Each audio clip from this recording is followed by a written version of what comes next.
ICDS কর্মীদের পাশে দাঁড়ানোয় মুখ্যমন্ত্রী ও আরামবাগ মহকুমার 4 বিধায়কের প্রতি কৃতজ্ঞতায় আরামবাগ আইসিডিএস কর্মীরা। এতদিন কোনো সরকার কথা রাখেনি। আইসিডিএস কর্মীদের পাশে দাঁড়ানোয় মুখ্যমন্ত্রী শুভেন্দু অধিকারীর প্রতি কৃতজ্ঞতায় ভরিয়ে দিলেন আরামবাগ আইসিডিএস কর্মীরা। ইলশেগুড়ি বৃষ্টির মধ্যেই আরামবাগের বাসেদুপুর থেকে আরামবাগ নেতাজি স্কয়ার পর্যন্ত বাদ্যযন্ত্র সহযোগে কৃতজ্ঞতা যাত্রা করলেন আরামবাগ আইসিডিএস কর্মীরা। উচ্ছ্বাস আবেগে আপ্লুত হয়ে বারবার মুখ্যমন্ত্রী শুভেন্দু অধিকারী ও আরামবাগ মহকুমার 4 বিধায়কের প্রতি কৃতজ্ঞতায় ভরিয়ে দিলেন আরামবাগ আইসিডিএস কর্মীরা। পাশাপাশি তাদের আবেদন, এখনও অনেক জায়গায় আইসিডিএস সেন্টারের মাথার উপর ছাদই নেই। কর্মীদের এবং বাচ্চাদের ও তাদের মায়েদের খুবই কষ্ট হয়। বাচ্চাদের ও প্রসূতি মায়েদের পুষ্টিকর খাবারেও যথেষ্ট ঘাটতি রয়েছে। স্থানীয় বিধায়করা যদি এই সমস্যার সমাধান করতে উদ্যোগী হন তাহলে তারা খুবই উপকৃত হবেন। দেখুন বিস্তারিত। সহায়িকাদের পাশে থাকার জন্য আরামবাগ আইসিডিএস এর পক্ষ থেকে রাজ্যের মাননীয় মুখ্যমন্ত্রী মাননীয় শ্রী শুভেন্দু অধিকারী মহাশয়কে জানাই আন্তরিক অভিনন্দন, শুভেচ্ছা। বন্দে মাতরম, বন্দে মাতরম,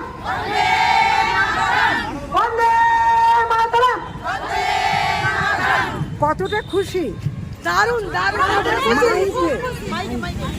আমরা দারুণ খুশি। মানে অনেকদিন কি এই দাবি আপনাদের ছিল, মান্যতা পায়নি এতদিনে হলো? অনেকদিন ধরে ছিল, হ্যাঁ, আজকে আমরা সেই মান্যতা পেয়ে ভীষণ ভাবে, মানে দীর্ঘদিন থেকে আপনাদের এই দাবি ছিল, কেউ কথা রাখেনি। আজকে একমাত্র আমাদের মাননীয় মুখ্যমন্ত্রী, যার সবে মাত্র 1.5 মাস বয়স বলতে গেলে, উনি আমাদের কথা যেভাবে ভেবেছেন বা মান্যতা দিয়েছেন, এতে আমরা ভীষণ ভাবে খুশি, প্রত্যেকে খুশি আমরা। কি নাম আপনার? আমার নাম অর্চনা পাত্রে, আমি আরামবাগ আইসিডিএস প্রজেক্টে করি। সেন্টারগুলোর কতটা পরিবর্তন আশা করছেন? এবার মাথায় ছাদ পাবেন মনে করছেন?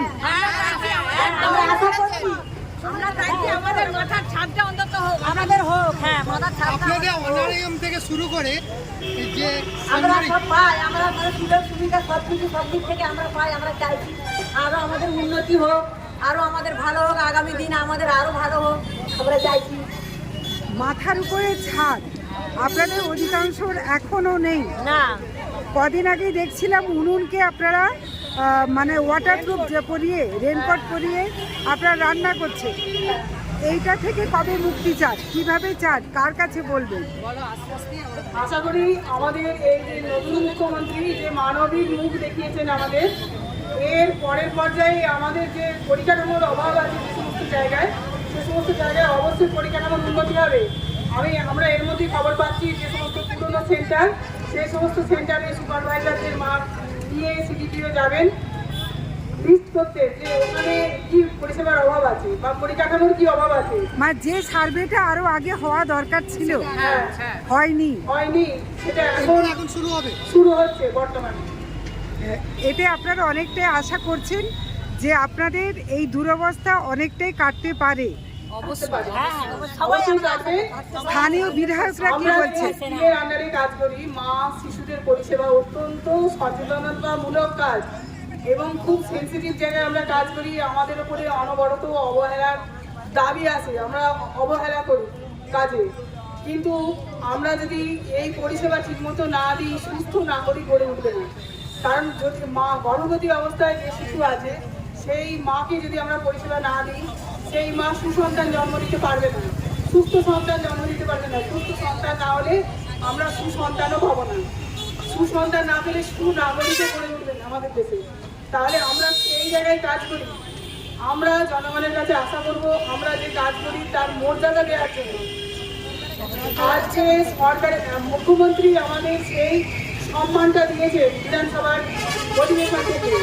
আমরা আশা করি সাধারণ মানুষের কাছে সেই মর্যাদাটা পাবো সর্বস্তরে, এবং সেই মর্যাদার দাবিদার আমরা সবাই। আচ্ছা, মাননীয় বিধায়কদের সঙ্গে কতটা আলোচনা হয়েছে? হ্যাঁ, ওনাদের সাথে আলোচনা করতে আমরা কালকেই আমাদের যে রামমোহনের একটা প্রোগ্রাম আছে জেলা চাই, ওখানে আমরাও আইসিডিএস এর পক্ষ থেকে ওনাদেরকে কালকে সংবর্ধনা দেবো এরকম ওনাদের সাথে আমাদের কথা হয়েছে।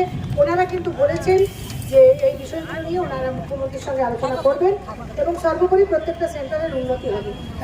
একটা প্রতিষ্ঠানের সবচেয়ে বড় পাওনা হচ্ছে সেই প্রতিষ্ঠানের কিংবা সেই রাজ্যের সর্বোচ্চ পদ যেটা আছে মুখ্যমন্ত্রী কিংবা রাজ্যপাল, সেই সব জায়গা থেকে প্রশংসা পাওয়া। বিধানসভার ভেতরে দাঁড়িয়ে শুভেন্দু অধিকারী মহাশয় তিনি বলেছেন যে আপনারা হেলথ সেক্টরটাকে বাঁচিয়ে রেখেছেন। এই পাওনাটা কত বড়? এই পাওনাটা আমাদের ক্ষেত্রে যেমন ভীষণ বড় বলেই আজকে আমরা বৃষ্টিকে উপেক্ষা করে রাস্তায় অভিনন্দনে নেমেছি। আবার আরেকবার আমরা এই আনন্দটা পেয়েছিলাম, স্বয়ং ডিস্ট্রিক্ট ম্যাজিস্ট্রেট বলেছিলেন রামমোহন, আরামবাগ রামমোহন হলের মঞ্চে আমাদের নিয়ে উনি সুনাম করেছিলেন। একটা আমরা পেয়েছিলাম ওখান থেকে। আবার এখন সর্বোচ্চ প্রয়োগকারী শাসক দলে যিনি রয়েছেন রাজ্যের মুখ্যমন্ত্রী, সেখান থেকে যখন পেয়েছি আমরা তো ভীষণভাবে খুশি। আরেকটা কথা ওনাকে আমাদের এই সংবাদ মাধ্যমের মধ্যে জানানোর আছে, যেটা আমাদের এই কর্মী সহায়িকারা বহু অত্যাচারিত হয়েছে আগের সরকারে কীরকমভাবে বলি। আপনারা বলুন সাধারণ জ্ঞান থেকে যে গরম ফুটন্ত খিচুড়িতে কি কোনোদিন কোনো পোকা কিলবিল করতে পারে? ফুটন্ত খিচুড়িতে পড়লে আমার মনে হয় সে যত বড় পোকাই হোক মারা যাবে। কিন্তু সেরকম অপবাদও আমাদের কর্মীদের দেওয়া হয়েছে যে খিচুড়িতে নাকি পোকা কিলবিল করছে। এইরকম মিথ্যে অপবাদগুলো আমরা আশা রাখবো যে এই সরকারের আমলে আমরা আর পাবো না। কোনো ষড়যন্ত্রের শিকার অন্তত আমরা যেন না হয়, আমাদের উপর যেন মানবিক মুখ দেখানো হয় এবং উনি সেটা দেখিয়েছেন। তার জন্য আবারও বলবো আরামবাগ আইসিডিএস প্রজেক্টের পক্ষ থেকে আমাদের রাজ্যের মাননীয় মুখ্যমন্ত্রী মাননীয় শ্রী শুভেন্দু অধিকারী মহাশয়কে আন্তরিক অভিনন্দন, শুভেচ্ছা এবং সর্বোপরি যে 4 বিধায়ক রয়েছে, আরামবাগের হেমন্ত বাগ, পুরসুরের বিধায়ক বিমান ঘোষ, খানাকুলের বিধায়ক সুশান্ত ঘোষ এবং গোঘাটের বিধায়ক প্রশান্ত নিগে, প্রত্যেককে আমাদের আরামবাগ আইসিডিএস প্রজেক্টের পক্ষ থেকে অভিনন্দন, শুভেচ্ছা জানিয়ে আমাদের আজকের এই অভিনন্দন যাত্রা এখানেই শেষ করছি।